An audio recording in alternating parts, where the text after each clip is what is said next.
Tuan Yang di-Pertua, antara misi tabung haji adalah untuk memudah dan menyempurnakan urusan jemaah haji Malaysia dan mencari pelaburan strategik global dan lokal bagi memberi pulangan yang kompetitif, halal dan tayyibah. Penglibatan tabung haji dalam pelaburan hartanah di Tanah Suci adalah selaras dengan misi tabung haji di samping mengawal peningkatan kos perumahan di Tanah Suci untuk jangka masa panjang. Setiap pelaburan hartanah telah pun melalui prosedur penilaian pelaburan di mana ianya perlu melalui satu jawatankuasa panel pelaburan dan ahli lembaga pengarah tabung haji dengan mengambil kira risiko pelaburan tersebut. Tabung haji telah bersetuju melabur sebanyak 359 juta rial dalam projek Abraj Al-Bait bagi pajakan 5 tingkat bangunan Hajar Tower di Mekah selama 25 tahun, manakala pelaburan di Madinah berjumlah 300 juta rial bagi pajakan 14 tingkat bangunan Anwar Al-Madinah Movenpick selama 10 tahun. Umumnya penilaian pajakan bangunan di Mekah dan Madinah adalah berdasarkan faktor-faktor kualitatif dan kuantitatif.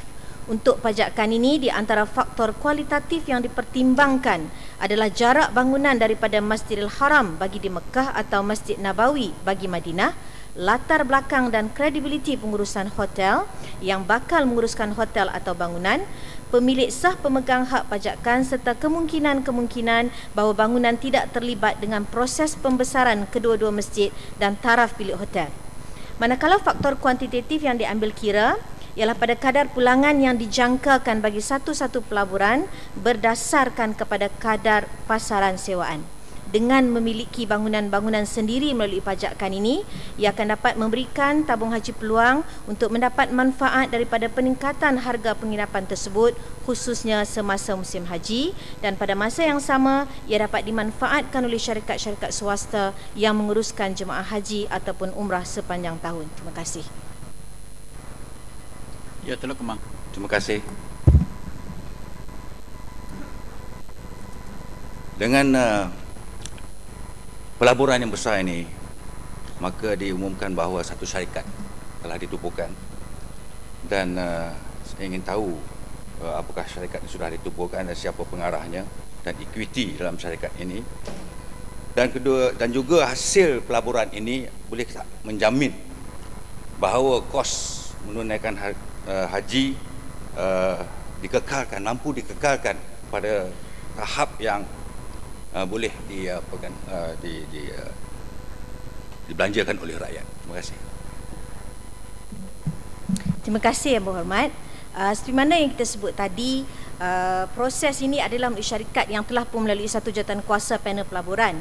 Dan kalau Yang Berhormat tanya tentang hasil pelaburan ini, adakah dia boleh menampung, untuk makluman Yang Berhormat, tabung haji akan terpaksa subsidi setiap tahun sebanyak 79 juta.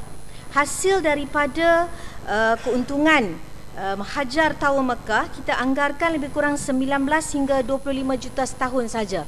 Ini bermakna untuk menampung 79 juta masih lagi tak mampu. Itu anggaran saja kita akan dapat 19 hingga 25 juta. Manakala di Madinah Movenpick, kita berharap bahawa dengan adanya pajakan selama 10 tahun ini, sekurang-kurangnya kita dapat mengatasi masalah hotel yang semakin meningkat. Jadi selama 10 tahun kita dapat menjamin bahawa hotel di Madinah itu tidak akan dinaikkan harga. Terima kasih. Ya, naik tangan. Terima kasih Tuan Yang-Pertua.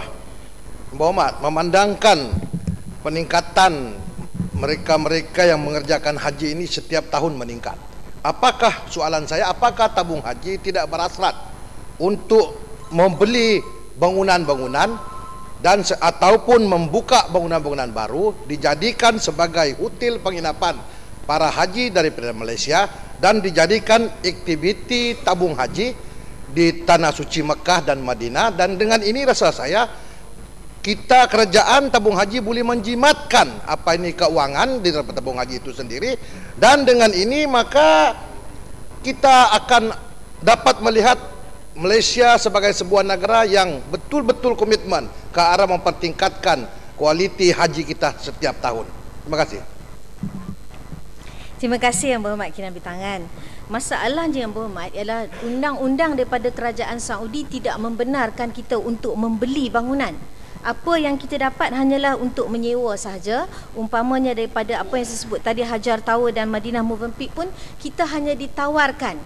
Di Makkah ditawarkan untuk sewa selama 25 tahun dan di Madinah hanya 10 tahun. Jadi kita yang berhormat terikat kepada syarat-syarat yang telah ditawarkan oleh Kerajaan Saudi sendiri. Terima kasih.